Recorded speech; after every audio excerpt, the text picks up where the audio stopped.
Bienvenidos a Conquista e Imperio, América Hispánica, un relato de ecos de ultramar. Por fin hemos llegado aquí. Para este especial capítulo volvemos a contar con la música de Christus Regnat. Como ya sabéis, sus composiciones, inspiradas en gestas históricas, acompañan de nuevo nuestra narrativa y refuerzan la intensidad de este momento decisivo.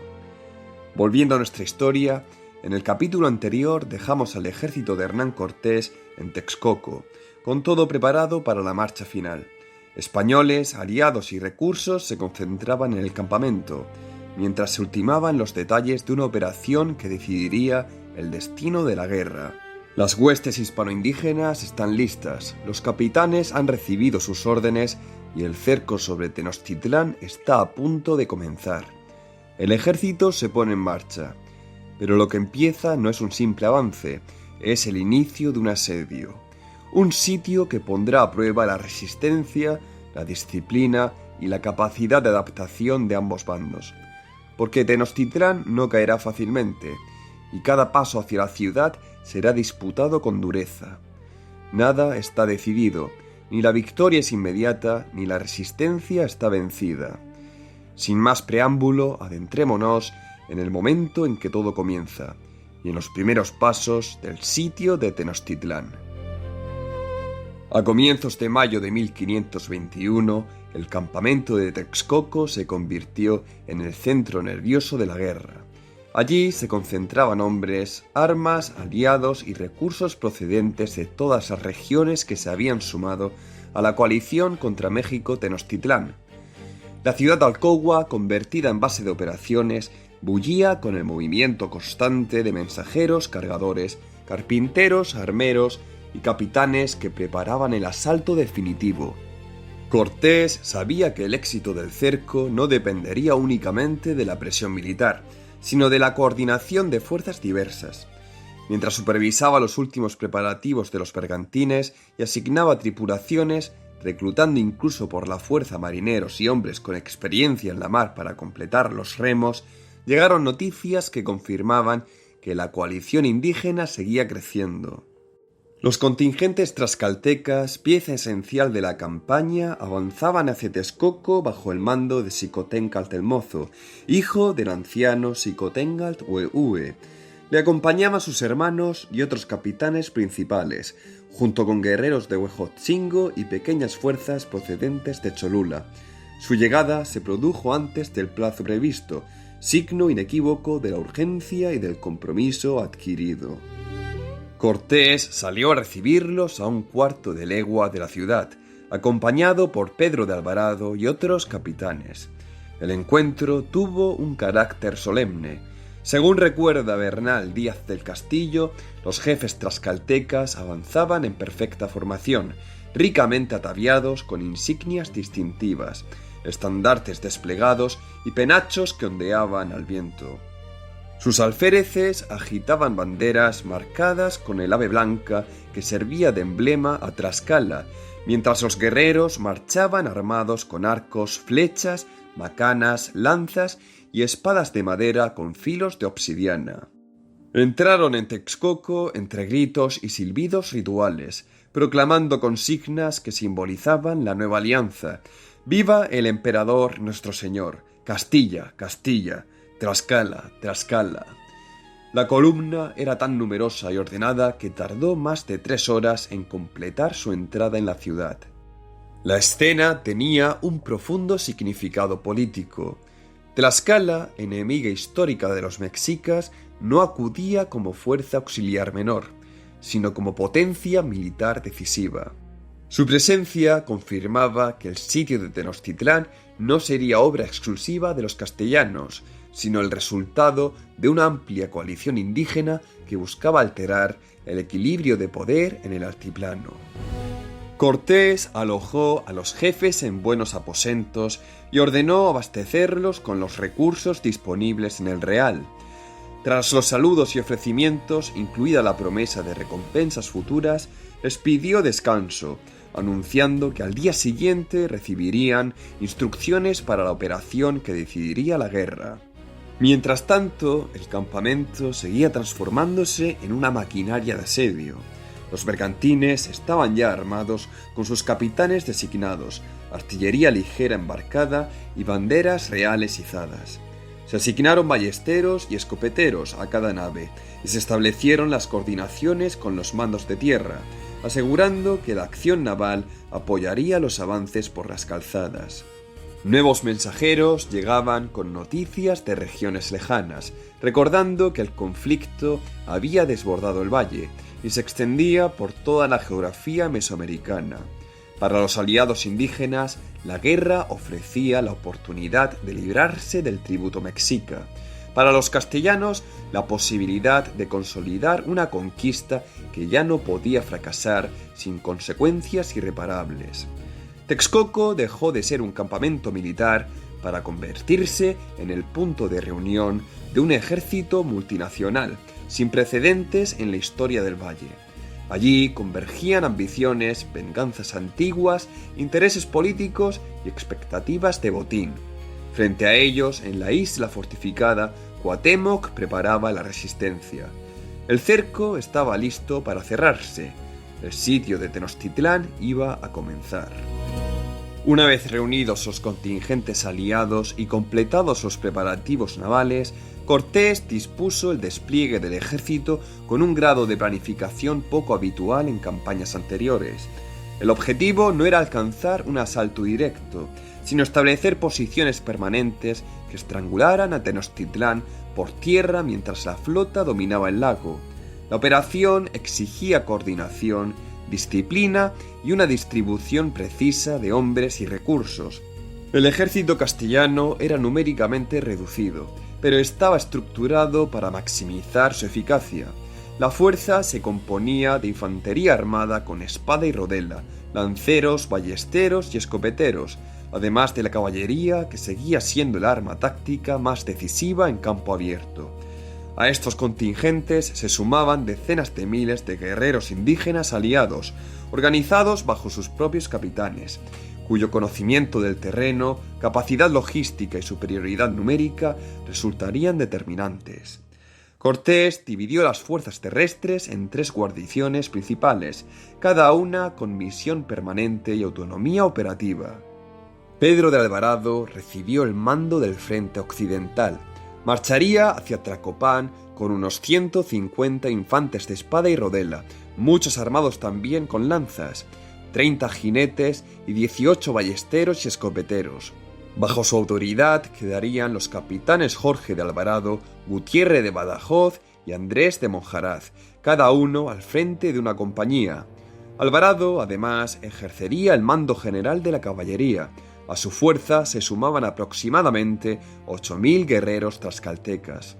Las instrucciones eran claras: establecer el campamento en Tlacopán y mantener presión constante sobre la calzada occidental, uno de los accesos principales a la isla. La segunda guarnición fue confiada al maestre de campo Cristóbal de Olid. Recibió 30 jinetes, 175 infantes y 20 escopeteros y ballesteros, organizados bajo los capitanes Andrés de Tapia, Francisco Verdugo y Francisco de Lugo. También contaba con unos 8.000 aliados tlaxcaltecas. Su misión era ocupar Coyoacán, al suroeste del lago, y desde allí presionar las comunicaciones meridionales de la capital mexica. El tercer frente quedó en manos de Gonzalo de Sandoval, alguacil mayor y uno de los oficiales de mayor confianza de Cortés. Su contingente incluía 24 jinetes, 150 infantes, 14 escopeteros y ballesteros y más de 8.000 guerreros procedentes de Chalco, Huejotzingo y otros pueblos aliados. Le acompañaban los capitanes Luis Marín y Pedro de Ircio. Sandoval debía sentarse en las inmediaciones de Iztapalapa, cerrar el acceso meridional y hostigar constantemente las posiciones mexicas. Mientras estas columnas avanzaban por tierra, Cortés reservó para sí el mando directo de las operaciones navales. Los 13 bergantines, armados con artillería ligera y tripulados por marineros, soldados y remeros reclutados incluso por la fuerza, transportarían unos 300 hombres entre ballesteros, escopeteros y tropas de apoyo. Su función sería doble: destruir las canoas mexicas y asegurar el dominio del lago, al tiempo que protegían los flancos de las columnas terrestres y facilitaban el abastecimiento. Cabe decir que las cifras transmitidas por las crónicas del siglo XVI, como la de Bernal Díaz del Castillo, deben interpretarse con cautela. Estos testimonios suelen mencionar contingentes de unos 8.000 aliados indígenas por cada frente, probablemente refiriéndose a las fuerzas permanentes presentes en los campamentos. La historiografía moderna, en cambio, considera que el número real de combatientes indígenas implicados en el asedio fue considerablemente mayor, ya que incluía rebelos rotatorios, refuerzos sucesivos y personal auxiliar encargado del transporte y el abastecimiento. Por ello, muchos estudios estiman que la movilización total pudo ascender a varias decenas de miles de guerreros, lo que subraya que el peso decisivo del sitio recayó en la coalición indígena que apoyó a los castellanos. El dispositivo tenía una lógica geográfica precisa. Las columnas marchaban por rutas distintas, pero convergían en torno al lago, cerrando progresivamente los accesos a la isla. La presión desde Tlacopan, Coyoacán e Iztapalapa formaba un arco terrestre, mientras los bergantines impedían el movimiento por el agua. Por primera vez, la capital mexica quedaba expuesta a un cerco coordinado desde todos los frentes. La organización del ejército reflejaba también la adaptación a la guerra en el valle. Se ordenó a los soldados ir bien protegidos con gorjales, antiparras y protecciones adicionales, para resistir la lluvia constante de piedras, flechas y dardos que caracterizaba el combate mexica.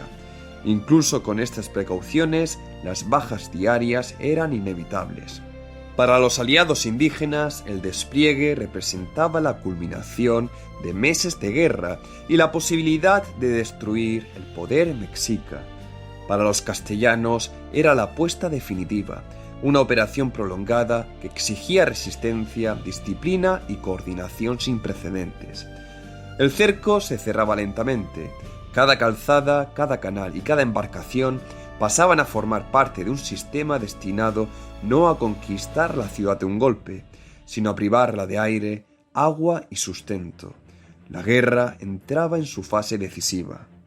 La partida de las columnas estaba ya decidida y las capitanías tlaxcaltecas habían marchado por delante para despejar el camino hacia territorio mexica. Sin embargo, poco después surgió un incidente que reveló las tensiones internas de la coalición indígena y la fragilidad política del frente aliado. Durante la marcha, los jefes tlaxcaltecas advirtieron la ausencia de su capitán general, Xicoténcatl Axayacatzin, conocido como Xicoténcatl el Joven. El mando efectivo de las fuerzas recaía entonces en otros capitanes principales, entre ellos Chichimecatecutli, señor tlaxcalteca de gran prestigio.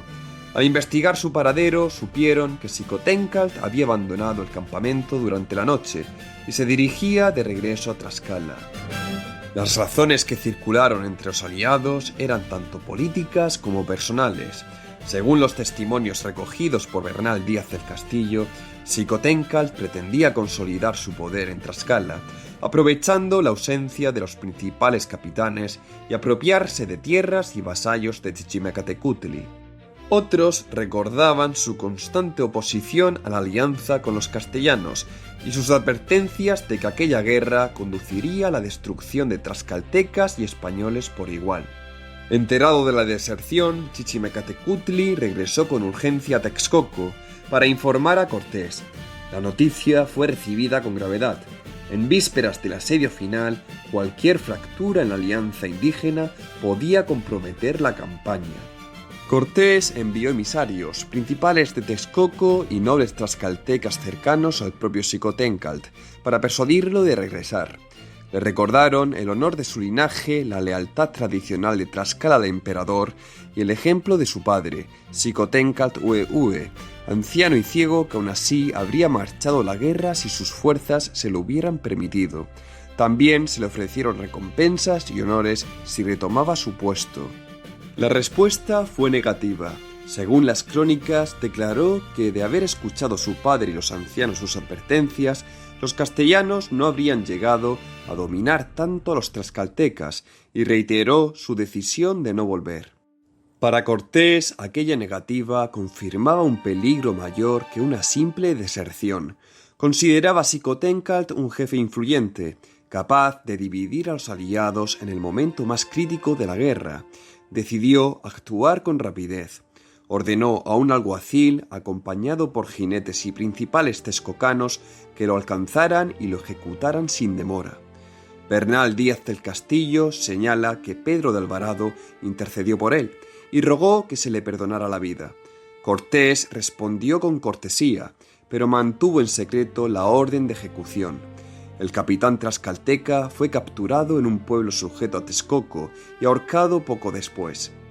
Entre los propios tlaxcaltecas circuló la versión de que su padre, el anciano Xicoténcatl Huehue, había advertido a Cortés sobre la peligrosidad de su hijo y aconsejado que no se fiara de él. Sea cierta o no esta tradición, su muerte eliminó una figura que había representado la oposición más firme a la alianza con los castellanos. La ejecución tuvo un doble efecto. Por un lado, aseguró la cohesión militar de la coalición en vísperas del sitio y por otro, dejó claro que en aquel momento decisivo la disciplina y la unidad pesaban más que las jerarquías indígenas tradicionales. El ejército aliado continuó su marcha sin fisuras. El cerco sobre Tenochtitlán estaba a punto de cerrarse. Salió el ejército de Texcoco, con la tensión todavía reciente de la conjuración y la ejecución de Xicoténcatl el Joven. La coalición estaba intacta, pero las grietas entre los propios españoles y entre aliados indígenas ya habían mostrado que el sitio exigiría no solo fuerza, sino disciplina. Por esa causa, explica Bernal Díaz del Castillo, se detuvieron un día más en Texcoco antes de emprender la marcha. El 13 de mayo de 1521, Pedro de Alvarado y Cristóbal de Olid partieron juntos con sus capitanías. La decisión de caminar en paralelo no era casual. Las calzadas y pueblos del entorno inmediato de Tenochtitlán imponían un terreno hostil, y la seguridad dependía de no dispersarse demasiado antes de que los bergantines dominaran la laguna. Aquella primera jornada concluyó en Acolman, pueblo sujeto a Texcoco, donde Olid envió por delante hombres para tomar posada. Sus soldados señalaron casas con remos verdes sobre las azoteas, reservándolas para su compañía. Cuando llegó la hueste de Alvarado no encontró alojamiento, y la tensión estalló en un instante. Bernal cuenta que estuvieron a punto de llegar a las armas, los soldados de una capitanía contra los de la otra, e incluso los propios capitanes desafiándose. Solo la intervención de hombres principales, caballeros que se metieron entre ambos bandos, evitó que el campamento se convirtiera en una guerra dentro de la guerra. El incidente fue comunicado a Cortés, quien reaccionó con rapidez. Envió rápidamente a Fray Pedro Melgarejo de Urrea y al capitán Luis Marín, con cartas severas de reprensión. Ambos lograron pacificar el conflicto, aunque, según Bernal, desde entonces quedó una enemistad soterrada entre Alvarado y Olid, que afectaría la coordinación de los primeros días del sitio. A partir de allí, el avance continuó por una región ya evacuada. Durmieron en pueblos despoblados, primero en una gran población abandonada en tierra mexica y luego en Cuautitlán. Después atravesaron Tenayuca y Azcapotzalco, también sin gente, hasta alcanzar Tlacopan hacia vísperas. Era un lugar cargado de memoria. Desde esa calzada, meses atrás, los españoles habían huido en la noche triste. Ahora llegaban para invertir el sentido de aquella retirada, pero lo hicieron encontrando la ciudad vacía y la laguna viva. Canoas armadas, guerreros apostados en el agua y en las calzadas, voces que insultaban desde la oscuridad, invitándolos a salir. Bernal interpreta esos desafíos como una provocación calculada. Buscaban arrastrarlos a una emboscada nocturna, a otra repetición del desastre. Los españoles, escarmentados, no mordieron el anzuelo. Al día siguiente, domingo, tras oír misa, Alvarado y Olid acordaron la primera acción verdaderamente estratégica del sitio: cortar el agua de Chapultepec. el cerro cercano a la ciudad donde nacían manantiales de agua dulce y desde el cual un acueducto abastecía a México Tenochtitlán. Sabían que era un golpe al corazón de la resistencia, y los mexicas también lo sabían. En el camino los aguardaban escuadrones en pasos difíciles. El choque fue rápido y violento. Hubo heridos entre los españoles, pero los mexicas se replegaron y los aliados tlaxcaltecas los persiguieron con eficacia, matando a varios y capturando a algunos prisioneros. Entonces quebraron los caños. Bernal afirma que desde ese momento el agua dejó de llegar a México, entre tanto que duró la guerra. Con el golpe asestado, los capitanes decidieron reconocer la calzada de Tlacopán, también llamada de Tacuba, e intentar tomar uno de sus pasos sobre el agua. Fue el primer contacto real con el sistema defensivo de la isla. Lo que encontraron fue una concentración extraordinaria de canoas y guerreros. La laguna y la calzada estaban literalmente cubiertas. A la primera refriega, cuenta Bernal, fueron heridos más de 30 soldados. Aún así, avanzaron hasta uno de esos pasos y allí comprendieron la trampa. Los mexicas les habían dado espacio para atraerlos al estrechamiento. En ese punto descargaron sobre ellos una masa de guerreros que atacaba por ambos lados, desde el agua y desde la calzada, como si el espacio de 8 pasos de ancho fuese un corredor de muerte. Los arcabuces y ballestas resultaban menos decisivos de lo esperado. Muchos proyectiles se perdían contra canoas protegidas con tablazones y defensas improvisadas. La caballería, útil en campo abierto, no podía imponerse en una calzada estrecha flanqueada por agua. Los caballos recibían heridas desde ambos lados y los mexicas se arrojaban al lago para evitar el choque frontal. A ello se sumaba un problema táctico que Bernal subraya con crudeza. Los aliados tlaxcaltecas, incapaces de combatir en el agua, estorbaban el movimiento en la calzada y se convertían en un embotellamiento humano. Cuando los españoles vieron que una gran flota de canoas maniobraba para cortarles la retirada y tomarles a espalda, ordenaron replegarse con concierto. La retirada fue el momento más peligroso. Los mexicas, envalentonados, los siguieron pie con pie, y la calzada se llenó de flechas, dardos, piedras y gritos. Al llegar a tierra firme, los españoles dieron gracias por haber salido vivos. El precio fue alto. Bernal cifra 8 muertos y más de 50 heridos, además de un caballo perdido. Aquella primera jornada del sitio dejó una enseñanza inmediata. Sin dominio del lago, ninguna calzada podía sostenerse. La noche transcurrió con curas, velas y escuchas, pero el golpe moral del fracaso tuvo consecuencias políticas. Cristóbal de Olid decidió marchar a su puesto en Coyoacán, legua y media al sur, separándose del Real de Tlacopán, pese a las súplicas de Alvarado y otros caballeros. Olid culpaba a Alvarado de haber avanzado imprudentemente el día anterior. La separación era peligrosa. Antes de que llegaran los bergantines, ambos campamentos quedaban vulnerables si los mexicas descubrían cuán pocos españoles había realmente en cada posición. Bernal lo dice con claridad. Si hubieran recibido ataque coordinado en esos días, habrían sufrido harto trabajo y gran daño. Así pasaron varios días, el Real de Tlacopán y el de Coyoacán sosteniendo refriegas diarias, hostigados por escuadrones mexicas que salían a tierra a provocar, desafiar y atraerlos hacia terrenos donde el enemigo sería dueño del combate. En Tlacopán, Alvarado avanzaba con más orden que la primera vez, reforzaban posiciones y comenzaban a reparar y acondicionar los tramos difíciles de la calzada, conscientes de que el sitio sería tanto ingeniería como espada. Mientras tanto, Gonzalo de Sandoval salió de Texcoco y se asentó en Ixtapalapa. Allí se encontró con el mismo problema. Buena parte del poblado estaba en el agua, y desde las canoas los mexicas hostigaban sin cesar. Sandoval pudo quemar casas en tierra firme y capturar gente con el apoyo de sus aliados, pero el combate tendía a desplazarse hacia el medio lacustre, donde el enemigo se movía con ventaja. Bernal describe incluso un sistema de señales con ahumadas en cerros y poblaciones. Humo respondía a humo para convocar canoas y coordinar refuerzos alrededor del lago. Ese mismo mecanismo de alarma se activó cuando Cortés salió finalmente con los bergantines. La primera acción naval fue el ataque a un peñón en una islita cercana, donde se habían fortificado mexicas y forasteros. La respuesta fue inmediata, una concentración masiva de canoas. Bernal habla de más de 1000. Salió a su encuentro desde Tenochtitlán y desde pueblos ribereños como Xochimilco, Coyoacán, Ixtapalapa, Huitzilopochtli, Mexicalcingo y otros. La laguna se convirtió en un campo de batalla.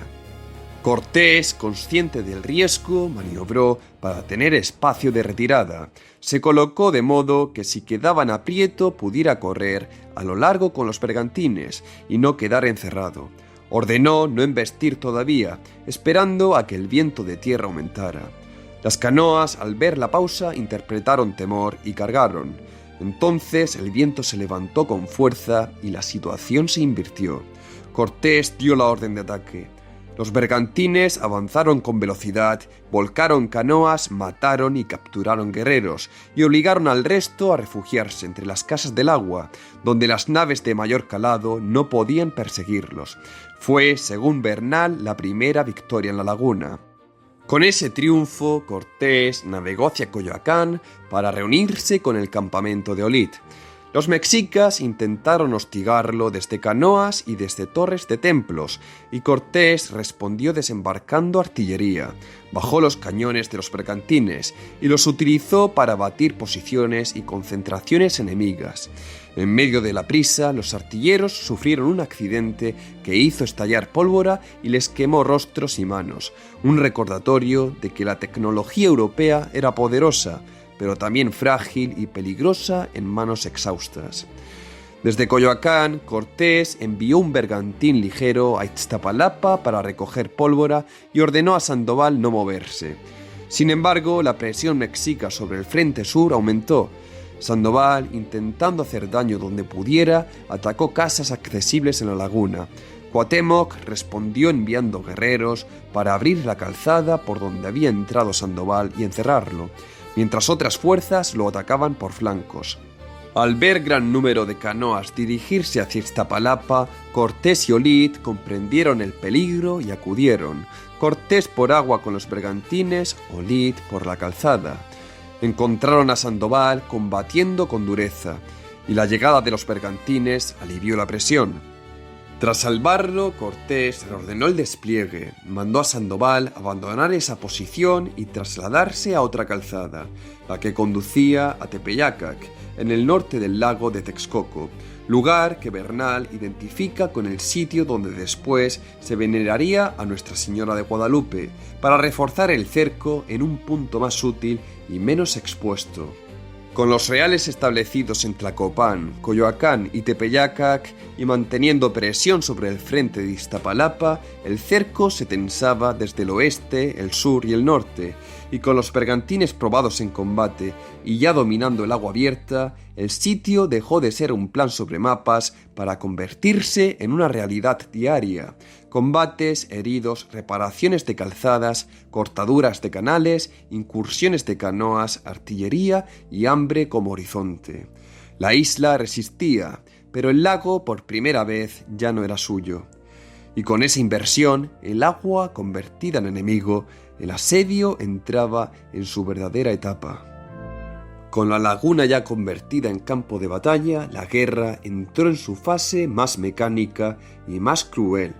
Avanzar un tramo, ganar una abertura, cegarla, velar sobre ella y repetir. Bernal insiste en una idea. Sin bergantines no había calzada posible. Por eso, una vez probada la flota en combate y visto el efecto que tenía sobre las canoas, Cortés reorganizó el dispositivo naval para que cada real terrestre tuviera espaldas en el agua. Repartió los bergantines de este modo. 4 quedaron al servicio de Pedro de Alvarado en Tlacopan, 6 permanecieron en el entorno del Real Principal, el de Cortés, que en esos días se articulaba con el de Cristóbal de Olid en Coyoacán, y 2 fueron enviados a Gonzalo de Sandoval, que operaba en la calzada de Tepeyacac. Al mismo tiempo, ordenó retirar de la laguna el bergantín más pequeño, el buscarruido, porque, dice Bernal, no era de sostén, es decir, podía ser volcado con facilidad. Sus hombres y marineros fueron repartidos entre los otros, y así la escuadra quedó funcionando con 12 bergantines útiles. En Tlacopán el efecto fue inmediato. Pedro de Alvarado ordenó que 2 bergantines navegaran por un lado de la calzada y 2 por el otro, y con esa cobertura comenzaron a combatir con decisión y de forma sostenida. La razón era simple: las canoas que antes hostigaban desde el agua quedaban ahora expuestas a ser desbaratadas, lo que permitía a los españoles intentar lo que hasta entonces era casi suicida: tomar pasos y albarradas. Pero el alivio no significó facilidad. Bernal describe un combate constante bajo una lluvia de proyectiles, piedra, dardos y flechas más que granizo, hasta el punto de que la calzada parecía cubrirse de golpe. Aunque los soldados iban bien armados, la mayoría terminaba descalabrada o herida, y además cada avance logrado durante el día se perdía por la noche. Si dejaban sin vigilancia alguna abertura o tramo ganado en la calzada, esa misma noche los mexicas lo recuperaban y lo volvían a abrir, reforzándolo con defensas aún más sólidas. La ingeniería defensiva mexica se convirtió en un enemigo tan decisivo como la espada. Abrían fosas ocultas en el agua para que durante la retirada los españoles cayeran en ellas y fueran capturados por canoas preparadas. Clavaban estacas sumergidas para dañar o detener a los bergantines e impedir que pudieran prestar apoyo, y mantenían embarcaciones ocultas en zonas fuera de la vista de la vigilancia naval. En las calzadas, donde la caballería debería haber tenido ventaja, ocurría lo contrario. Los caballos eran un recurso valioso pero vulnerable. Los guerreros se lanzaban al agua, se protegían tras defensas improvisadas y atacaban a los animales desde ambos lados. Bernal añade además un factor económico que afectaba la moral. Un caballo podía costar 800 pesos o más y no había forma de reemplazarlo, por lo que muchos jinetes evitaban arriesgarlos en un terreno donde apenas podían ser efectivos. Así se impuso una rutina de desgaste. Se combatía desde la mañana hasta la noche. Al caer la oscuridad se atendían las heridas con aceite hirviendo, vendas de tela y remedios tradicionales, y al amanecer se volvía a luchar. Bernal señala un detalle revelador del estado del ejército. Si los heridos permanecían en el real, no quedaban ni 20 hombres sanos por unidad para salir al combate. A ese agotamiento se sumaba una carencia casi humillante. No faltaban tortillas de maíz, pero sí alimentos adecuados para los heridos. Sobrevivían a base de quelites, frutos silvestres y más tarde tunas. Al comprender que luchar por ganar terreno sobre el agua y perderlo cada noche era un ciclo interminable, en Tlacopán cambiaron de estrategia. Se establecieron de forma permanente en la calzada, en una pequeña plaza con templos ya tomados, y desde allí decidieron que cada avance debía consolidarse de inmediato. No bastaba con avanzar, era necesario cerrar las brechas con adobes, madera y escombros, y derribar casas para utilizarlas como material de relleno. El fuego, señala Bernal, resultaba poco eficaz. Las casas, separadas por canales, no ardían con facilidad. En cambio, demolerlas reducía los refugios del enemigo y proporcionaba material para rellenar zanjas. El sitio también se convirtió en una guerra de vigilancia constante. Bernal describe un sistema de guardias por turnos, que se iban acumulando. 40 hombres hasta medianoche, otros 40 durante la noche avanzada, sin relevar a los anteriores, y otros 40 al amanecer. De modo que al despuntar el día había más de 120 soldados concentrados en el punto más vulnerable. No era una precaución exagerada. Habían capturado capitanes mexicas que aseguraban que Cuauhtémoc planeaba romper por Tlacopán y, si lograba dominar esa calzada, provocar el colapso de los demás campamentos. Además, existía el temor de un ataque por la retaguardia, que pueblos cercanos e incluso la propia Tlacopan asaltaran las zonas de apoyo, los suministros y a las mujeres encargadas de preparar el pan. Aún así, los mexicas conseguían a veces lo más importante, introducir provisiones durante la noche desde los pueblos del lago. Para impedirlo, los 3 reales acordaron enviar 2 bergantines en patrulla nocturna. El sistema funcionó solo en parte. Interceptaban canoas y capturaban prisioneros, a veces exhibidos como escarmiento, pero nunca lograron cortar completamente el abastecimiento. En respuesta, los mexicas idearon una trampa peligrosa. Ocultaban grandes canoas en los carrizales y atraían a los bergantines con embarcaciones que fingían huir, mientras preparaban estacas bajo el agua para atraparlos. La emboscada tuvo éxito en una ocasión. En ella murió un capitán, al que Bernal llama Portilla o Portillo, y Pedro Barba quedó herido de muerte. Además, los mexicas lograron capturar un bergantín. Cortés sintió profundamente la pérdida, pero la guerra en la laguna era también una lucha de adaptación constante. Poco después respondió con una emboscada aún más elaborada. Interrogó a 2 prisioneros principales con ayuda de Doña Marina y Jerónimo de Aguilar. Preparó 6 bergantines ocultos y envió uno como señuelo. Cuando los mexicas iniciaron la persecución, una señal de disparo activó la trampa. Los bergantines escondidos salieron de golpe, volcaron las canoas y capturaron a numerosos enemigos. Desde entonces, según Bernal, los mexicas evitaron arriesgarse en ese tipo de emboscadas abiertas. En paralelo, otro fenómeno empezó a notarse. Pueblos ribereños y lacustres buscaron acomodarse al nuevo equilibrio. Bernal enumera varios: Iztapalapa, Huitzilopochtli, Culhuacán, Mixquic y otros del contorno de Agua Dulce, que acudieron a Cortés con humildad, pidiendo perdón y alegando que obedecían órdenes mexicas. Cortés lo recibió con halagos, pero también con advertencia. No levantaría el real hasta que México viniera de paz o fuera acabado por guerra.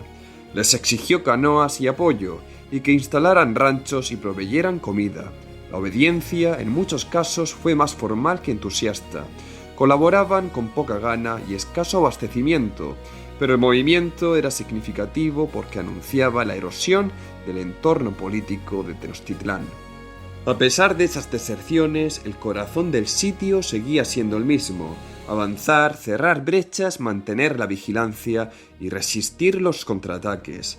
En Tlacopan, cuando surgían disputas por orgullo sobre quién debía combatir y quién encargarse de cerrar los pasos, Pedro de Alvarado impuso una solución práctica.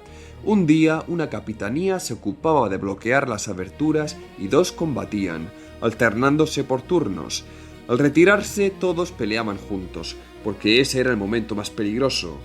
Y en la retirada aplicaban una regla ya aprendida a costa de sangre: sacar primero a los tlaxcaltecas de la calzada, porque su número podía convertirse en estorbo cuando el enemigo apretaba con la intención de cortar, atajar o rodear. Bernal nos advierte de un cambio significativo. Los mexicas, al ver que los españoles cerraban brechas y derribaban casas, adaptaron su defensa mediante una gran trampa en una zanja profunda y ancha, con fosas ocultas y escuadrones preparados para atacar. En ese tipo de combate, según relata el propio Bernal, bastaba un paso en falso para caer al agua, quedar atrapado y ser capturado con vida. Esa lógica de capturar prisioneros se intensificaría después.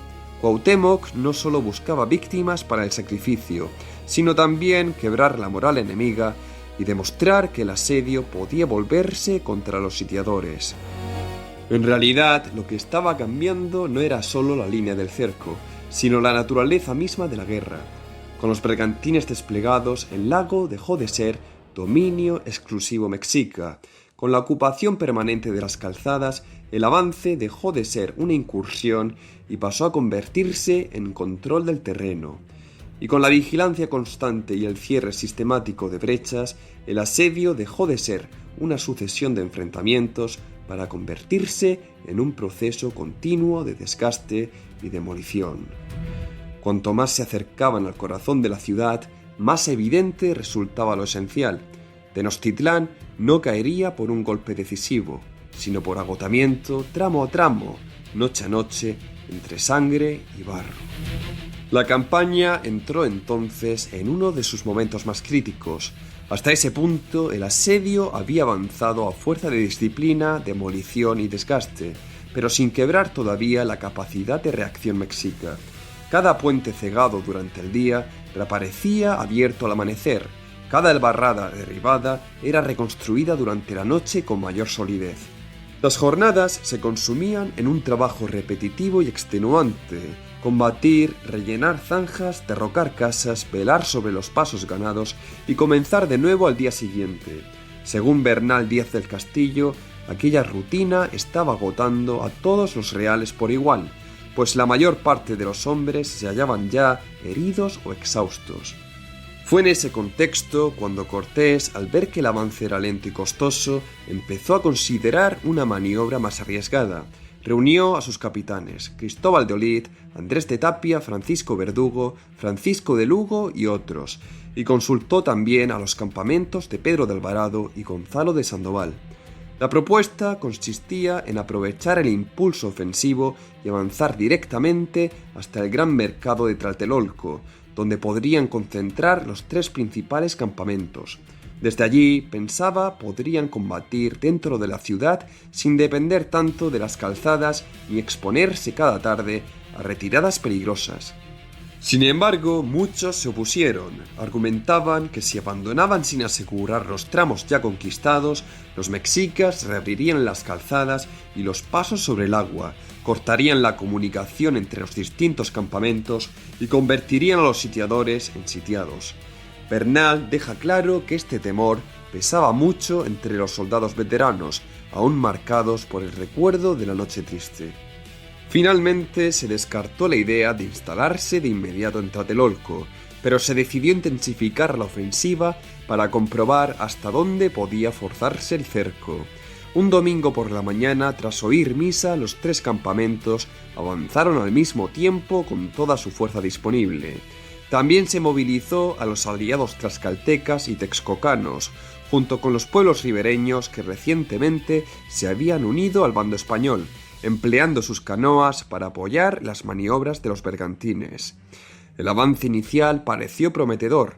En Tlacopán, Pedro de Alvarado logró tomar otra posición defensiva y abrir un nuevo tramo en la calzada, aunque al precio de numerosos heridos y más de 1 millar de tlaxcaltecas lesionados. Sandoval también progresaba en su sector, y Cortés, por su parte, avanzaba con aparente solidez. Precisamente ahí se produjo el gran desastre. Bernal lo presenta como un giro de la fortuna en el momento de mayor confianza. Cortés y los suyos habían ganado un paso difícil, y viendo retirarse a los mexicas, se lanzaron a seguirlos sin asegurar la abertura recién conquistada. Los defensores habían preparado el terreno con inteligencia, una calzadilla estrecha, lodosa, cruzada por agua y hecha a propósito para atraer a los atacantes. Cuando los españoles habían avanzado lo suficiente, los mexicas, que fingían retirarse, volvieron de pronto sobre ellos con gran ímpetu. Al mismo tiempo, las canoas acudieron por el agua y los escuadrones escondidos cerraron la salida. Los bergantines no pudieron socorrer a tiempo por culpa de las estacas clavadas en la laguna.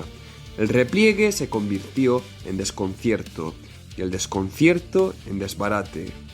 El propio Cortés estuvo a punto de ser capturado.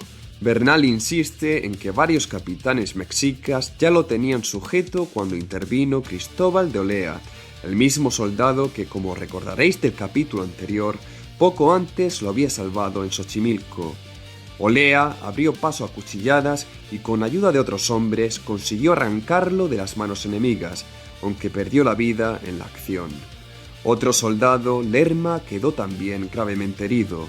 Cortés escapó herido en una pierna mientras sus hombres huían hacia el Real perseguidos por los mexicas. El saldo fue terrible. Más de 60 soldados fueron capturados vivos, además de la pérdida de varios caballos. Para Bernal, aquella fue una de las horas más amargas de toda la conquista. La derrota tuvo un eco inmediato en los demás frentes.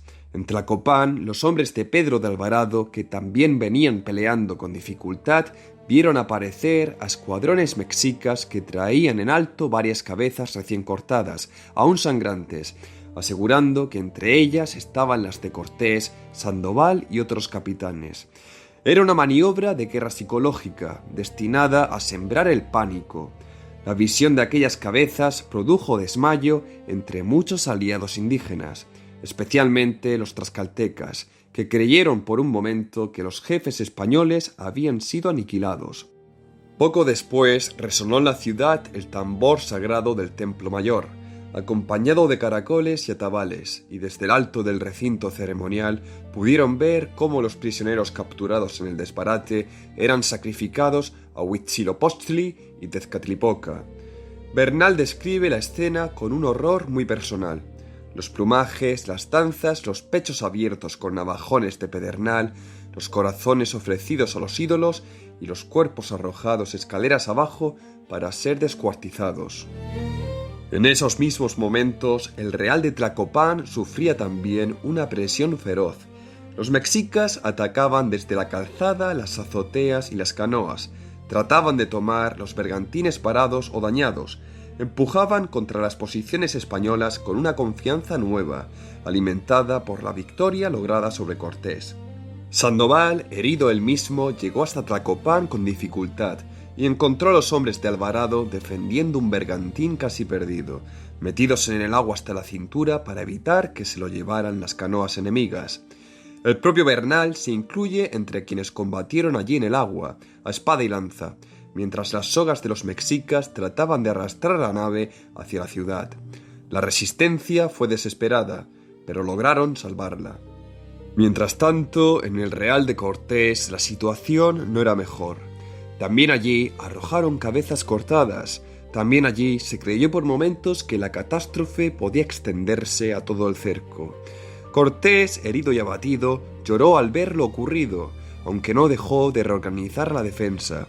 Sandoval reprochó abiertamente el desmán y el tesorero Julián de Alderete respondió culpando al propio Cortés por no haber mandado cegar el paso a tiempo. La discusión recogida por Bernal muestra el grado de tensión interna al que había llegado el mando español. Aún así, la prioridad seguía siendo una sola: impedir que los mexicas aprovecharan la victoria táctica para romper alguno de los reales. Durante las horas siguientes, los ataques se sucedieron sin descanso. Los mexicas intentaron transformar su éxito en desmoronamiento general del asedio. Atacaron también el sector de Sandoval, le mostraron nuevas cabezas y lo hostigaron hasta obligarlo a retirarse con gran trabajo. Solo la disciplina adquirida en semanas de combate, es decir, sacar primero a los aliados indígenas de las calzadas para evitar el embotellamiento, replegarse sin volver la espalda, cubrirse con los bergantines y la artillería, impidió un desastre mayor. En Tlacopan, Pedro Moreno Medrano, actuando como artillero improvisado, sostuvo buena parte de la defensa con el fuego de los cañones. Los bergantines, aunque algunos resultaron dañados o quedaron encallados, siguieron siendo fundamentales para impedir que el enemigo culminara su victoria. La consecuencia inmediata fue un cambio de actitud. Cortés ordenó que durante unos días no se intentara tomar nuevas albarradas ni ganar más puentes. Había que sostener los reales, curar a los hombres, rehacer el ánimo y replantear la estrategia. Después del desastre, todos entendieron con mayor claridad una lección que ya venía insinuándose desde el comienzo del sitio. No bastaba con entrar en la ciudad. Cada palmo conquistado tenía que quedar asegurado, cegado y defendido. El asedio no admitía improvisaciones ni persecuciones impacientes. En una ciudad levantada sobre el agua, cualquier victoria podía volverse ruina si se dejaba un paso abierto a la espalda. A pesar de todo, la campaña no se detuvo. Las ejecuciones rituales, el sonido constante de los tambores, las amenazas dirigidas a los aliados y el envío de restos humanos a los pueblos cercanos formaron parte de la estrategia mexica para romper la coalición. Sin embargo, no fue suficiente. Los aliados de las zonas lacustres, aunque sufrieron pérdidas importantes y vieron destruidas muchas de sus canoas, no regresaron al bando de Cuauhtémoc. Por su parte, los españoles comprendieron que el asedio debía continuar de otra manera, con mayor disciplina, menos dependencia del impulso y más énfasis en el desgaste progresivo del enemigo. El episodio había demostrado que Tenochtitlán aún podía infligir derrotas muy graves, pero también que, incluso tras el mayor revés del asedio, el cerco se mantenía firme. A partir de entonces, la guerra continuaría bajo una convicción más amarga y más firme. La ciudad no caería por bravura, sino por persistencia. Tras el grave revés sufrido por Cortés, la campaña no se detuvo, pero sí cambió de ritmo. Durante varios días, en los 3 campamentos se combatió menos para avanzar que para conservar lo ya conquistado. Bernal Díaz describe una rutina agotadora: guardias nocturnas en las calzadas, bergantines apostados a ambos lados, la mitad de la caballería protegiendo Tlacopan, donde se encontraban los suministros y las mujeres encargadas de hacer pan, y la otra mitad vigilando los pasos y puntos vulnerables.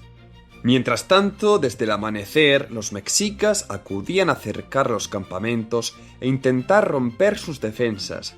Según Bernal, esta situación se prolongó durante unos 5 días, hasta que los españoles volvieron a modificar su forma de combatir.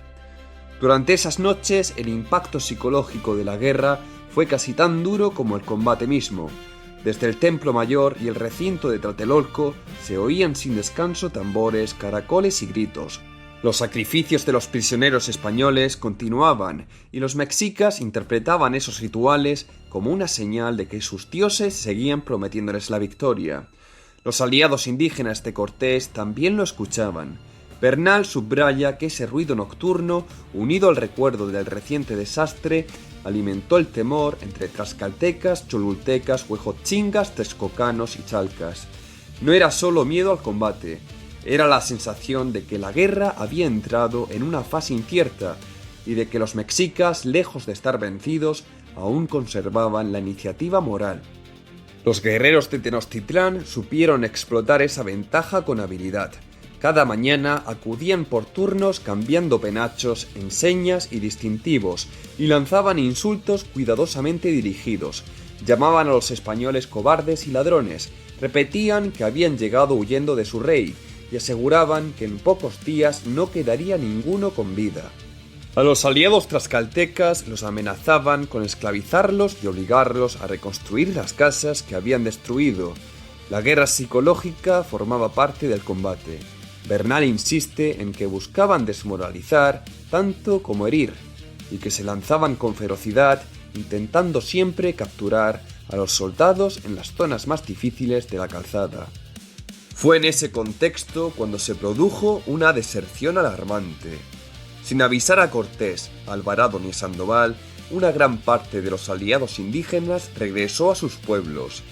En el Real de Cortés quedaron apenas unos 40 hombres, junto a don Carlos de Texcoco, hermano de Ixtlilxóchitl, quien había sido bautizado con el nombre de don Fernando Cortés Ixtlilxóchitl, o como nos dice Bernal, don Fernando de Texcoco. En el Real de Sandoval permaneció solo un pequeño grupo de huejotzingas, y en Tlacopan, junto a los españoles, resistían Chichimecatecutli, los 2 jóvenes xicoténcatl y unos 80 tlaxcaltecas más. El golpe fue serio. Después de semanas insistiendo en que la guerra era una empresa conjunta, los españoles se encontraban de pronto casi solos en las calzadas. Quienes permanecieron explicaban que los demás habían huido porque creían las promesas de victoria que los mexicas proclamaban cada noche y porque veían a los españoles cubiertos de heridas y con numerosas bajas.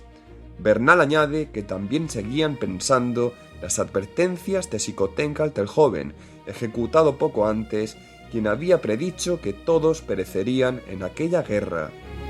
Cortés reaccionó con cautela.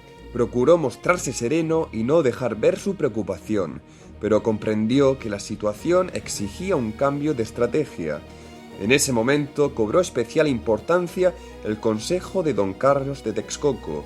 Según Bernal, le recomendó a Cortés no empeñarse en combatir todos los días dentro de la ciudad, sino dejar que el hambre y la sed hicieran su trabajo. Tenochtitlán aún resistía porque a pesar del cerco seguía recibiendo provisiones y conservaba algunas fuentes de agua salobre y de lluvia. Si los bergantines lograban impedir el paso nocturno de canoas con suministros y los campamentos se mantenían firmes sin exponerse innecesariamente, la ciudad acabaría agotando sus recursos. Cortés acogió bien este consejo, no porque le resultara nuevo, sino porque coincidía con lo que muchos soldados ya pensaban. El asedio debía transformarse en una guerra de desgaste. Por eso ordenó a los tres reales mantenerse algunos días sin empujar demasiado hacia el interior y reforzó el uso de los bergantines como instrumento de bloqueo. La experiencia adquirida en la laguna empezaba a rendir fruto. Bernal explica que los marineros y remeros habían aprendido a romper las estacadas mexicas combinando velas y remos con más fuerza y mejor ángulo de ataque, de modo que la flota fue adueñándose de zonas antes peligrosas. La consecuencia fue visible. Los mexicas perdieron parte de su bravura inicial en el agua y los españoles recobraron libertad de maniobra para apoyar desde la laguna las operaciones de las calzadas.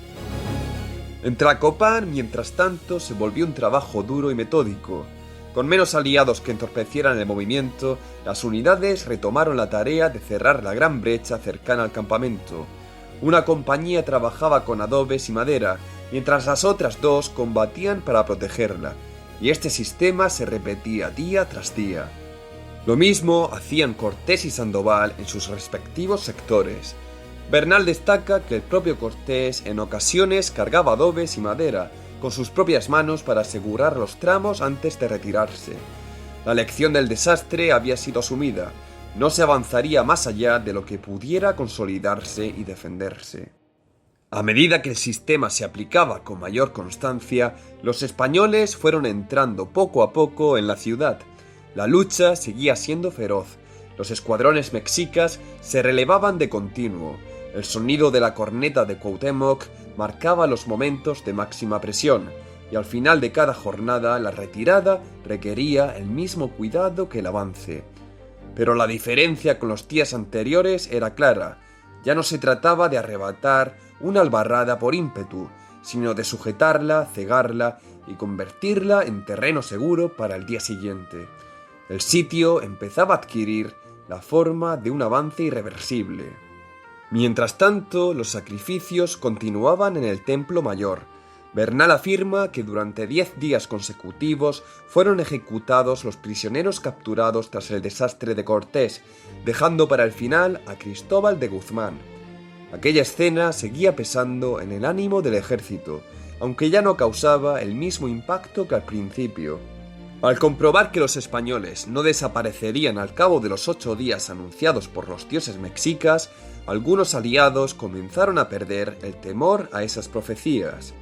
Esto contribuyó a que unos 12 o 13 días después del gran revés empezaran a llegar refuerzos. Primero, más de 2000 guerreros de Texcoco, enviados por don Fernando. Luego, numerosos tlaxcaltecas bajo nuevos jefes, así como contingentes de Huejotzingo y algunos grupos menores de Cholula. Cortés los recibió con habilidad política. Los reprendió por haber abandonado la lucha, les recordó que el éxito dependía de su constancia y les prometió tierras y recompensas. Con ello logró restablecer la fuerza indígena, sin la cual el asedio no podía sostenerse. A partir de entonces, la situación volvió a inclinarse lentamente a favor de los sitiadores. Los combates seguían siendo diarios y brutales, pero ya no estaban dominados por la incertidumbre de las primeras semanas tras el desbarate. Los bergantines patrullaban cada vez con más eficacia, las canoas de bastimento eran perseguidas, las grandes aberturas se cegaban con más rapidez, y la ciudad comenzaba a perder no solo casas y puentes, sino también tiempo. Bernal deja entrever que este fue el punto de inflexión, cuando el asedio pasó de ser una sucesión de choques a convertirse en una máquina lenta, repetitiva y cada vez más asfixiante. En esos mismos días se destruyeron también algunas de las fuentes salobres de las que aún bebían los mexicas, lo que agravó la presión sobre la ciudad. Y aunque los españoles seguían enviando propuestas de paz, el sentido de la campaña cambiaba. Ya no se esperaba una rendición rápida, Lo que se estaba construyendo era el agotamiento de Tenochtitlán, hambre, sed, insomnio, demolición y desgaste moral.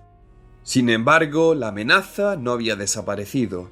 En el exterior del valle comenzaban a reunirse contingentes de provincias como Matlatzinco y Malinalco y otras, con la intención de atacar a los campamentos mientras los españoles combatían en las calzadas. El cerco seguía estrechándose sobre Tenochtitlán, pero la guerra aún no estaba decidida para los sitiadores. Esta nueva amenaza obligaba a Cortés a mirar de nuevo más allá de la isla y a demostrar que incluso en pleno asedio debía seguir conduciendo una guerra abierta en todo el valle. La situación seguía siendo inestable y esa amenaza exterior no era casual. Aunque el cerco se estrechaba y los mexicas perdían terreno cada día, Cuauhtémoc intentaba ensanchar deliberadamente la guerra más allá de la isla. Aprovechando el prestigio que todavía conservaba entre pueblos del occidente y del sur del valle, buscó atraer en su auxilio a las provincias de Matlatzinco, Tulapa y Malinalco, además de otras comarcas vinculadas por parentesco o por hostilidad hacia los aliados de Cortés. Bernal Díaz explica que tras el gran desastre sufrido por los españoles, a esos pueblos se les enviaron cabezas de caballos, rostros desollados, pies y manos de los soldados sacrificados, junto con el mensaje de que más de la mitad del ejército castellano había sido ya destruido y que solo faltaba un esfuerzo final para acabar con el resto. La estrategia era clara. Si esas provincias atacaban los reales españoles por la espalda, mientras los defensores de Tenochtitlán salían al mismo tiempo desde la ciudad, el cerco podía quebrarse. En otras palabras, Cuauhtémoc intentaba transformar el sitio en una guerra de envolvimiento, obligando a los sitiadores a combatir no solo contra la isla, sino también contra un cinturón de enemigos en el exterior. La maniobra revela que incluso en los momentos de mayor presión, la dirigencia mexica seguía pensando en términos regionales y no meramente urbanos. Las primeras señales de esa amenaza llegaron pronto. Algunos pueblos aliados de Cortés, situados en las rutas por las que debían pasar los refuerzos de Matlatzinco y Malinalco, comenzaron a sufrir ataques, saqueos y destrucción de estancias y maizales. Cortés respondió con rapidez. Envió primero a Andrés de Tapia con 20 jinetes, 100 infantes y contingentes indígenas amigos para socorrer a los pueblos afectados y forzar la retirada de los atacantes. Poco después, cuando llegaron nuevas noticias de que las mismas provincias avanzaban sobre Cuauhnáhuac y otras zonas aliadas, despachó a Gonzalo de Sandoval con 20 caballos, 80 soldados, los más sanos que quedaban en los Tres Reales, y numerosos auxiliares indígenas. Bernal no se detiene mucho en esta expedición, pero señala que fue útil para contener la amenaza, asegurar a los aliados y convencer a Cuauhtémoc de que el socorro esperado desde aquellas provincias no llegaría en la forma que deseaba. La campaña seguía, pues, desarrollándose en dos planos a la vez. Dentro del cerco, el asedio apretaba cada día más. Fuera de él, Cortés debía impedir que se formara una coalición exterior capaz de romper la tenaza. Este doble movimiento explica por qué, pese a la presión sobre Tenochtitlán, el ejército español no podía actuar con toda la libertad que sugeriría una simple guerra de sitio. Aún era necesario proteger la retaguardia, auxiliar a pueblos amigos y mostrar que la autoridad castellano-indígena alcanzaba más allá de las calzadas. En esos mismos días, Cortés volvió a intentar la vía diplomática. Reiteró a Cuauhtémoc que si venía de paz, serían perdonadas las muertes y daños del pasado, y podría conservar honor y señorío. En esa ocasión, reforzó el mensaje con un dato político. El socorro de Matlatzinco había fracasado, y dos de sus principales cautivos podían dar testimonio de ello. Pero Cuauhtémoc no respondió con concesiones. Bernal deja ver que el Tlatoani escuchó, calculó y prefirió el silencio, confiando todavía en la resistencia de su ciudad. Sin embargo, el equilibrio empezaba a romperse de forma visible. Los españoles notaron que aunque los mexicas seguían peleando como varones, ya no podían renovar escuadrones con la misma abundancia de antes. Tampoco abrían y reforzaban zanjas con la misma rapidez. A ello se sumó un alivio material nada menor: la llegada a Veracruz de un navío procedente de una armada de Lucas Vázquez de Ayllón. Proporcionó nueva pólvora, ballestas y algunos soldados, recursos que fueron enviados a Cortés. En un asedio tan prolongado, donde la munición se consumía día tras día, ese refuerzo tuvo importancia real. Con esa combinación de factores, fracaso del auxilio externo, menor capacidad de los mexicas para renovar defensas y algo más de pólvora para los sitiadores, Cortés decidió intensificar otra vez la ofensiva. El objetivo inmediato era avanzar hasta Tlatelolco, la gran plaza del norte de la ciudad, y golpear el centro ceremonial y comercial donde se concentraba buena parte de la resistencia simbólica mexica. En esta fase los tres frentes progresaron: Cortés por su sector, Sandoval por el suyo y Alvarado desde Tlacopán. A medida que cegaban puentes y derribaban casas, las tres líneas fueron acercándose unas a otras.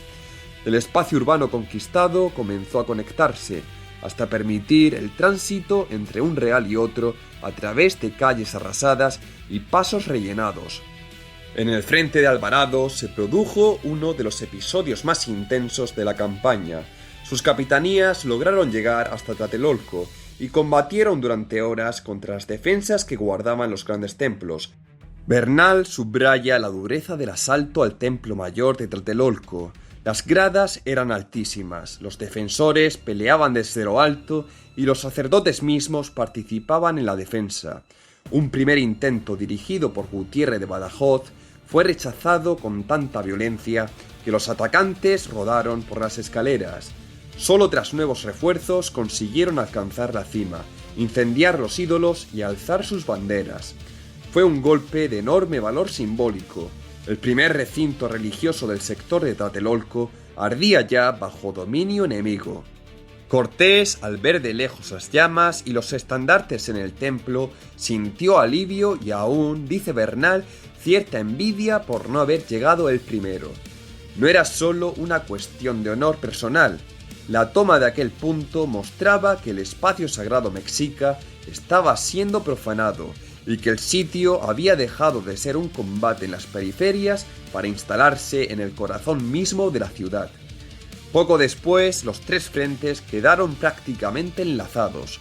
Cuauhtémoc se replegó con sus guerreros hacia la parte más interna y lacustre del asentamiento, mientras sus antiguos palacios y casas principales iban quedando por tierra. Aún así, no dejó de contraatacar cada día. En ese momento, Cortés recurrió también a la guerra de engaño. Preparó una celada con jinetes, infantes escogidos y 1 millar de tlaxcaltecas ocultos en unas grandes casas. La maniobra consistía en fingir una retirada, atraer a los mexicas a la persecución y caer sobre ellos desde ambos lados. Esta vez la trampa funcionó. Los perseguidores fueron sorprendidos, sufrieron muchas bajas y sobre todo dejaron de seguir con tanta confianza a los españoles al final de cada jornada. Era un cambio táctico importante, porque el momento del retraimiento había sido siempre el más peligroso del día. Una vez instalados ya en Tlatelolco, Cortés volvió a probar la negociación. Envió ofrecimientos a Cuauhtémoc, prometiéndole respeto, bastimentos y buen tratamiento si se entregaba. Durante unos días creyó incluso que la paz podía llegar. Mensajeros mexicas trajeron respuestas ambiguas, mantas de regalo y peticiones de plazo, mientras en el campamento español se interpretaba que el hambre y la ruina material comenzarían por fin a doblegar la resistencia. Pero todo era una maniobra dilatoria. Los consejeros de Cuauhtémoc aprovecharon esos días para reparar puentes, reforzar albarradas y consultar de nuevo a los sacerdotes. El tlatoani no compareció nunca en persona, y cuando los españoles aguardaban todavía su llegada, las tropas mexicas salieron de nuevo en masa y atacaron con violencia renovada. Bernal insiste en que aquella aparente paz no fue sino otra estratagema para ganar tiempo. La respuesta española fue endurecer todavía más el asedio. Para entonces muchos pobres salían ya por la noche de la ciudad buscando refugio, señal evidente de hambre y descomposición interna. Cortés llegó a suspender algunos ataques con la esperanza de que la necesidad forzara a Cuauhtémoc a rendirse, pero no obtuvo resultado. Incluso ensayó un recurso casi desesperado. Permitió a un soldado que presumía de experiencia italiana construir un trabuco en Tlatelolco para bombardear la zona donde se había refugiado el Tlatoani. El artefacto fracasó de manera ridícula. La piedra cayó prácticamente a los pies de la máquina, y Bernal cuenta el episodio con ironía, como una muestra de la mezcla de ingenio, fatiga y desesperación que dominaba a veces el campamento. Fracasada esa ocurrencia, Cortés volvió a una solución más práctica: preparar un ataque directo por agua al último reducto de Cuauhtémoc. Ordenó que Gonzalo de Sandoval tomara el mando general de 12 bergantines y penetrara por los canales hacia la parte de la ciudad donde el Tlatoani se había recogido. La guerra iba acercándose así a su conclusión lógica. El cerco ya no consistía solo en cortar entradas y salidas, consistía en comprimir a los defensores en un espacio cada vez menor, sin casas intactas, sin agua suficiente, con los templos incendiados y con los canales convertidos en vías de persecución. El sitio avanzaba hacia su desenlace. La caída de Tenochtitlán ya no dependía de un gran golpe de fortuna, sino de cuánto tiempo más pudiera resistir Cuauhtémoc dentro de una ciudad que a cada día que pasaba dejaba de parecer una capital para asemejarse más a un campo de ruinas. En ese contexto, la operación pasó de ser una orden a convertirse en acción. Sandoval avanzó por los canales hacia el último reducto mexica, donde se concentraban el Tlatoani, su familia y la élite dirigente. Las instrucciones eran claras: evitar muertes innecesarias, concentrarse en derribar casas y defensas y, sobre todo, intentar capturar a Cuauhtémoc con vida. Mientras tanto, Cortés subió al gran templo de Tlatelolco, acompañado por varios capitanes, para observar la operación desde lo alto. Desde allí pudo ver cómo la flota se internaba en los canales del último reducto mexica. Cuauhtémoc, al advertir el cerco, intentó huir. Había dispuesto unas 50 grandes piraguas con buenos remeros para escapar hacia los carrizales, y desde allí buscar refugio en pueblos aliados o esconderse en tierra firme. Embarcó en ellas con mujeres, familiares, joyas y algunos principales.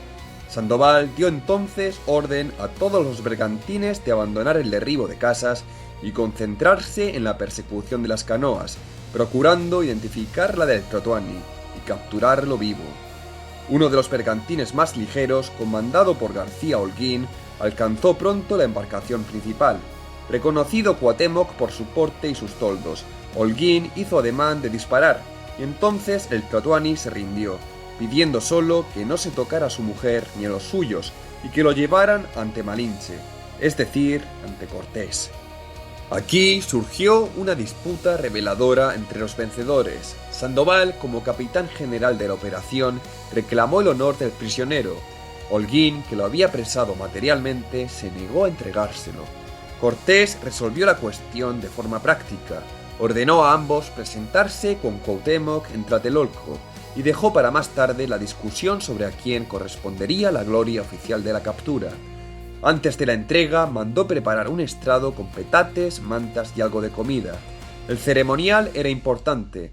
La caída del enemigo debía escenificarse como un acto de poder, pero también de reconocimiento hacia quien había resistido hasta el final. La escena entre ambos jefes quedó fijada en la tradición de la conquista por las palabras de Cuauhtémoc. Llevado ante Cortés, el Tlatoani le dijo que ya había hecho todo lo que le correspondía en defensa de su ciudad y que, puesto que venía preso y vencido, tomara el puñal que llevaba al cinto y lo matara con él. Bernal presenta el momento con un tono de respeto evidente. Cuauhtémoc habla llorando, acompañado por otros señores que también lloran, y Cortés lo recibe con abrazos y palabras de estima. Se negó a darle muerte, asegurándole que valoraba su valentía y que no se le imputaría culpa por haber defendido su señorío. Esa respuesta no borraba la violencia de la conquista, pero sí enmarcaba políticamente el final del sitio. El enemigo derrotado quedaba reconocido como príncipe vencido, no como simple rebelde ajusticiado. La captura tuvo lugar el 13 de agosto de 1521, día de San Hipólito, a la hora de vísperas. Bernal añade un detalle de gran fuerza. Esa misma tarde llovió, tronó y relampagueó con violencia, como si la tormenta acompañara el derrumbamiento de la ciudad. Más significativo todavía fue el silencio. Después de 93 días de asedio, con tambores, caracoles, alaridos, señales, órdenes y combates continuos, la prisión de Cuauhtémoc hizo cesar de golpe el ruido. Bernal dice que todos quedaron tan sordos como si hubiera callado de pronto un campanario entero. La guerra, que durante semanas había sido sonido permanente, se interrumpía al fin. Ese silencio dejó al descubierto el verdadero estado de Tenochtitlán. Bernal compara lo que vio con la destrucción de Jerusalén, la que llevaron a cabo los romanos en el año 70 bajo el mando de Tito, hijo del emperador Vespasiano. Las calles, patios, casas y barbacanas estaban llenos de cuerpos. El hedor era tal que muchos apenas podían soportarlo. El suelo parecía arado de tanto remover raíces y hierbas que los sitiados habían comido para sobrevivir. Al permitir Cortés que los supervivientes salieran por las calzadas, aparecieron multitudes de hombres, mujeres y niños amarillos, sucios, exhaustos y famélicos. En la ciudad casi no había agua dulce. Los pobres que no habían podido salir yacían entre los muertos, y el aspecto general era el de una capital reducida a ruina, enfermedad y hambre. Bernal insiste en que no conocía ejemplo semejante de resistencia prolongada al hambre, la sed y la guerra. Sin embargo, aquella devastación no fue únicamente fruto del cerco y la necesidad. Aunque Cortés había ordenado en varias ocasiones que se perdonase a los vencidos y se tomaran prisioneros, poco pudo hacerse para contener a los aliados indígenas, en especial a los tlaxcaltecas, cuya furia se desató sin freno en las últimas jornadas. Durante generaciones habían soportado la presión del poder mexica, tributos, incursiones constantes y las llamadas guerras floridas, en las que sus guerreros eran capturados para el sacrificio. Aquella memoria acumulada de agravios, transmitida de padres a hijos, alimentaba un odio profundo que el sitio vino a liberar. Para muchos de ellos, la caída de Tenochtitlán no era solo una victoria militar, sino una revancha largamente esperada. Así, mientras los españoles intentaban imponer cierto orden, sus aliados recorrían las calles arrasadas saqueando, matando o capturando a los supervivientes, en una violencia que mezclaba venganza, costumbre guerrera y ansia de botín, y que ya nadie logró contener del todo. La conquista, sin embargo, no terminó en el mismo momento de la captura. Aún quedaron cuestiones por resolver, disputas de honor como la que enfrentó a Sandoval y Holguín por la captura de Cuauhtémoc, así como el reparto del botín. Según Bernal, los hombres de los bergantines fueron los más favorecidos, ya que pudieron acceder a casas, canoas y escondites en los carrizales donde aún quedaban ropas, joyas y algunos fugitivos. En cambio, los soldados que combatieron en las calzadas obtuvieron sobre todo heridas. Poco después, Cortés celebró un banquete en Coyoacán para conmemorar la victoria, aunque el propio Bernal, con su habitual franqueza, deja entrever que el festejo no fue especialmente digno ni ordenado. También recuerda con reconocimiento el comportamiento de algunos aliados indígenas, como Chichimecatecutli, los hijos de Xicoténcatl y Don Carlos de Texcoco, que combatieron con gran valor hasta el final. Con la prisión de Cuauhtémoc, la resistencia organizada de México Tenochtitlán había terminado, pero lo que surgía de sus ruinas no era solo una ciudad vencida, era el espacio sobre el que comenzaría a levantarse un nuevo orden político. La caída de la ciudad supuso el fin de un mundo y el nacimiento de otro. Sobre los templos incendiados, los canales cegados y las casas derribadas empezaba a dibujarse la nueva España. La caída de la ciudad no cerraba simplemente una guerra, abría una etapa distinta en la que la conquista debía transformarse en dominación, reparto, gobierno y memoria. Este no es el final de la historia, es solo el final de una fase, porque tras la caída de Tenochtitlán comienzan nuevos desafíos, nuevas tensiones y nuevas campañas y expediciones que definirán el rumbo de la conquista en los años siguientes. Cuando retomemos la trama de nuestra historia, hablaremos sobre lo que ocurrió tras el sitio. Nos esperan aún muchos acontecimientos decisivos, nuevas campañas, tensiones entre los propios vencedores y la aparición de figuras que marcarán el rumbo de la conquista en los años siguientes. El fin de la ciudad no fue el final de la historia, sino el comienzo de una etapa aún más compleja, en la que se definirán los destinos de hombres, pueblos y territorios a lo largo de toda la Nueva España. La historia, lejos de terminar aquí, va poniéndose cada vez más interesante. Sin más por hoy, nos vemos en el próximo capítulo.